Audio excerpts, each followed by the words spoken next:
Eagles in the car. Get Orlovsky out of here. Let's go. Is he driving himself? This is an upset. What's up, Dan? How are you? He's not driving himself. No. Not just a pretty face, guys. I am driving myself. See? What are you in a Tesla? Sometimes in the other benefits of being tall is that you don't need your hands to actually drive the car. I drive with my knee all the time, so not safe and not smart, but it happens. Well, that's okay. So Dan, Hey, at least you're not going fast. You're passing everyone. I got places to go. People will see, man. That's right. Hey, so tonight we get another one of those games this year, and is it just me, or have we stumbled into the first year where all these quarterback injuries have really stacked up? I cannot tell you how many games has been QB2 versus QB2 I've watched this year. It has to be a record. Yeah, I love the way that you phrased that. We get another one of those games. Yeah. It is interesting. I slept at a Holiday Inn last night, but I'm not that smart. The fact that, quarterbacks are more protected than ever now. Ever. And I feel like we have more quarterback injuries this year than ever, at least as some of the marquee names. And it's interesting to see that in a time period when we're trying to take away as many like hard and impactful and potentially injury leading hits on quarterbacks, guys just keep going down. And it's unfortunate. Obviously, the AFC, I think 4 teams in the top 7 playoffs are all backups right now still. So it's tough to know that position has taken such a big hit this year. I think 48 different starting quarterbacks, which is really amazing when we've still got a month of football to go. Speaking of the playoff picture, how many teams realistically right now of the 32 could win a Super Bowl? So 3, 4, 5, I think 6, realistically. I think San Francisco, Philly, Dallas, Kansas City, Baltimore, Buffalo. Okay, with that said... Buffalo. You left out Miami, Dan. I think Miami with the injuries right now gave me a lot of concern. Yeah. Watching that defense without Jalen to end that game on Monday Night Football, I sat there and I was like, oh, man. Holland, how well he can get health-wise, and then I think losing Connor Williams is a big deal. Yep. You lose the center in that offense. Armstead, I think their offensive line injuries give me a lot of hesitation right now. Yeah, I'm with you on that. Yeah, look, you didn't mention the Rams either, but we'll let that one pass. Who do you have more concern for right now, though, the Chiefs or the Eagles? Because this is the matchup we saw last year in the Super Bowl, and there just seems to be something missing with both of these teams right now, especially on the offensive side of the football. I think I'm more concerned with Philly. So Philly's the worst man coverage defense in football. If you're that bad playing man, that's going to create some problems for you when it matters the most. You can't play zone every play. At some points, you are going to have to play man. They're the worst defense in the league at it. And they've had their own offensive issues, and I've pointed them out. I think they're fixable, though, because of the people. The question is, are they capable of fixing it? Yes, because they have the humans to do it. I can't run from Kansas City's issues. I feel like I've tried to explain my way out of them, thinking, well, they're not going to not make the Super Bowl because of drops or whatnot. The wide receiver and the lack of detail is there. But I still have such a belief in the quarterback. Their offensive tackles aren't great, but I have such a belief in the quarterback. I also think, if they played everybody in the AFC playoff picture right now, who would you not pick them against? Maybe Baltimore? Maybe. But I wouldn't feel great about it, would you? No.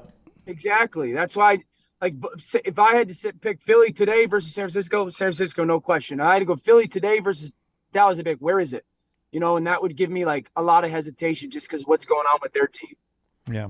I wanted to ask you, away from the actual games this year, Troy Vincent says yesterday that they're going to look at the fumble through the end zone. Oh. And well played there by you. About time. Yeah. Yes. They're going to look at the fumble. that term? Yeah, I did. They're going to look at the fumble. I mean, an Academy Award acting. I love this.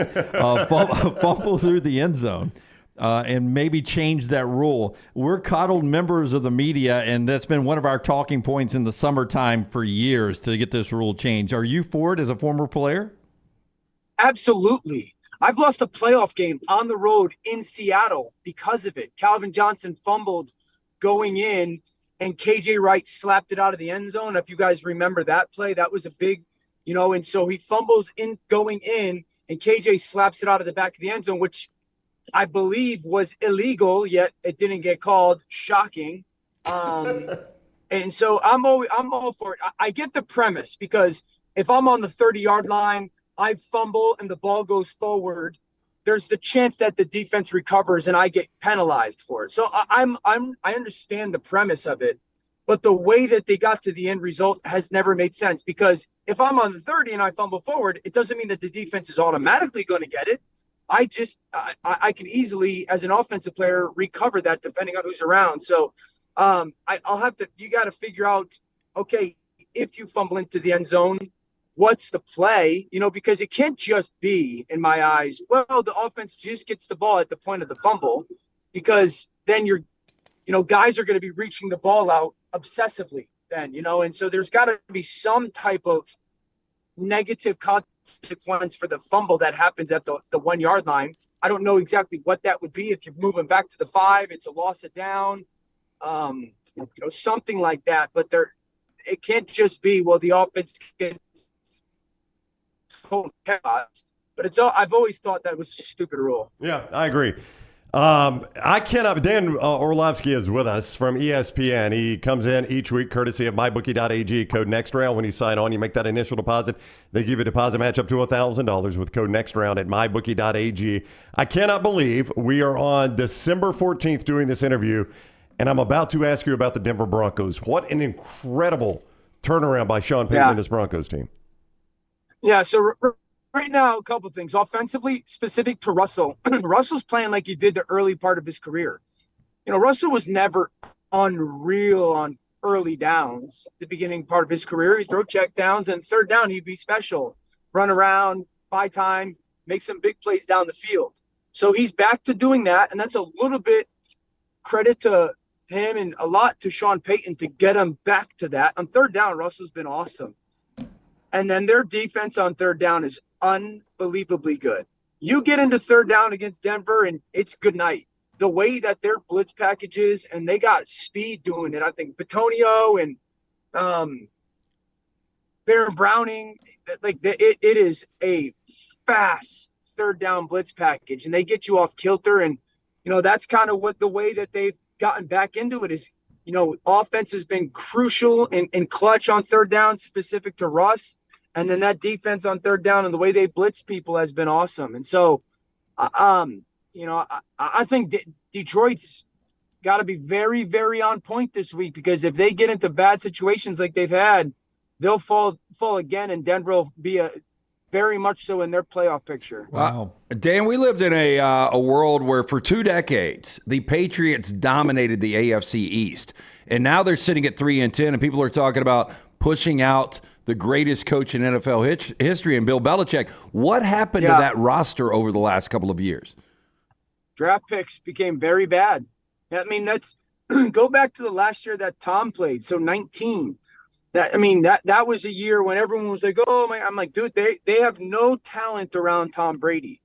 And everyone was shocked that Tennessee beat them on the road in New England. I wasn't. They weren't a good team. They didn't have any, who was the last skill position player that New England drafted that's become good? Oh, yeah. Nope. Ramondre Stevenson. That's who I was going to say. Back, yeah. And he's a good player, but he's not unreal. And Deion Branch injuries this year. That's what I'm saying. The last good skill position player they drafted, it's hard to kind of pinpoint. And so I think that eventually that catches up to you. It just does. And they've even missed on offensive linemen. So I think that's the crux of everything for them is they have been so bad at drafting the supporting cast offensively that everyone's passed them by. And even some of their free agent decisions haven't paid off a ton. So that's really what's happening. Not really what they should do is whatever Coach Belichick wants to do. Listen, if Belichick wants to go back, I mean, he's 20 years. You have him come back. Now, maybe it's different how you build your football team decision-making wise. And if he wants to leave, you let him leave. I don't think they would let him leave in the AFC. But I think the lack of talent is really starting to show itself.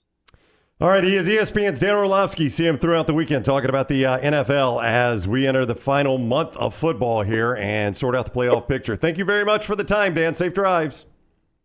Thanks, guys. All right, buddy. See ya. Safe drives is a weird way to wrap up that interview. It was. Dan on the JohnstonRVCenter.com hotline. He's presented each week by our friends at MyBookie.ag. Code next round when you sign on at MyBookie.ag. Get that sign-on match up to $1,000 when you use code next round at MyBookie.ag.